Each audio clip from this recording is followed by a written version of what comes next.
আজ সকাল থেকে শরীরটা একদমই ভালো লাগতেছে না। খুবই খারাপ লাগতেছে। ইদানিং রাত্রের বেলা এত পরিমাণে জ্বর আসে। দিনের বেলা তারপরেও মোটামুটি ভালোই ছিলাম। কিন্তু আজকে একদমই ভালো লাগতেছে না। কয়েকদিন যাবতই এই ব্যাপারটা আমার সাথে হচ্ছে। আমি বুঝতে পারতেছি যে হয়তোবা রাতে জ্বর আসে এইজন্য আমার এত বেশি খারাপ লাগে। তারপরও কি আর করার? একা সংসারে সবকিছুই করতে হয়। নিজের জন্য না হলেও বাচ্চাদের জন্য তো কিছু না কিছু করতেই হয়। তাই ভাবলাম একটু ঝাল, ঝাল চাপটি করি। হয়তোবা আমার মুখেও একটু ভালো লাগতে পারে। কালকের কিছু তরকারি আছে। আজ আর নতুন করে কিছুই করব না। যা আছে সেটা দিয়ে দুপুরটা সেরে নেব। শরীরটা খুবই দুর্বল লাগতেছে। তাই আজকে বিশ্রাম দরকার। শরীরটা এত খারাপ লাগতেছে। তারপরে শুয়ে থাকা হবে না।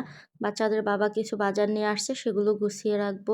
সামনে রমজান মাসও চলে আসছে। ভাবলাম একটু পর্দার কাপড়টা চেঞ্জ করতে হবে। তাই একটু পর্দার কাপড়ও চেঞ্জ করব। রাতে যদি একটু ভালো লাগে তখন না হয় কিছু একটা করে নিব। হালকা পাতলা যাতে রাতটা চলে যায়। কিছুদিন এমনও আসে কাজের চেয়ে নিজের শরীরের কথাই আগে শুনতে হয়। আজ সেই রকমের একটা অবস্থা। আমার যতই শরীর খারাপ থাকুক না কেন আমি বাসার টুকিটাকি কাজ করি, বাচ্চাদের সামলাই, স্কুলে নিয়ে যাই, বাসা ওদের পড়ানো সবকিছু নিয়ে আসলে ব্যস্ত থাকা হয়। কিন্তু আজ আর শরীরের সাথে পারতেছি না, তাই আর রান্নাটা করব না। জ্বরের সাথে সাথে গলাটাও এত ব্যথা আমি গিলতে পারতেছিলাম না। একদমও খালি পেটে থাকা যায় না, তাই অল্প করে একটু খেয়ে নিলাম। আর আমার খাবার টেবিলের কি যে অবস্থা, একদমই এলোমেলো।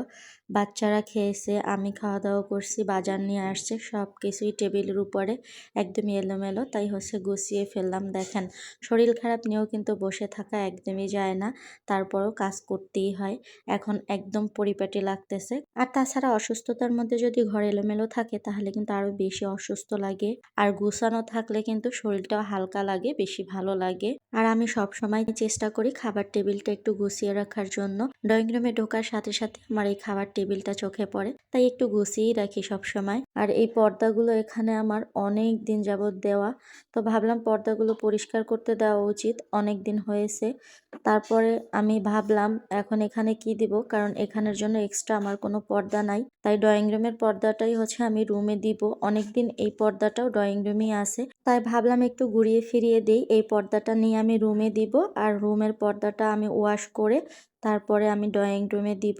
আপাতত আজকের জন্য ড্রয়িং রুমের পর্দা ছাড়াই থাকবে। আর এখানে এনে আমি এই যে পর্দাটা সেট করে দিয়েছি। অনেক সুন্দর লাগতেছে কিন্তু, তাই না? আর এই যে বাচ্চাদের বাবা কিছু বাজার নিয়ে আসছে, ভাবলাম বাজারগুলো একটু গুছিয়ে রাখি। এই টমেটোগুলো আমার মেয়ে খেতে খুব বেশি পছন্দ করে। ও খুবই খুবই পছন্দ করে। আমি ধুয়ে মাঝে মাঝে লবণ মাখিয়ে তারপরে দিই খেতে। খুবই মজা করে খায়। আর এখন যে শীত গেল, এই শীতে কিন্তু সবজির দাম একদমই কমেনি। আর এই যে লাউ নিয়ে আসছে, লাউটা আমি মুরগি নিয়ে আসছিল, তাই ভাবলাম মুরগির চামড়া দিয়ে ঝোল রান্না করব। কিন্তু আজ আর কোনো কিছুই রান্না করা হবে না, সব কিছুই রেখে দিতে হবে। সবাই আমার জন্য দোয়া করবেন। সবাই ভালো থাকবেন। আল্লাহ হাফেজ।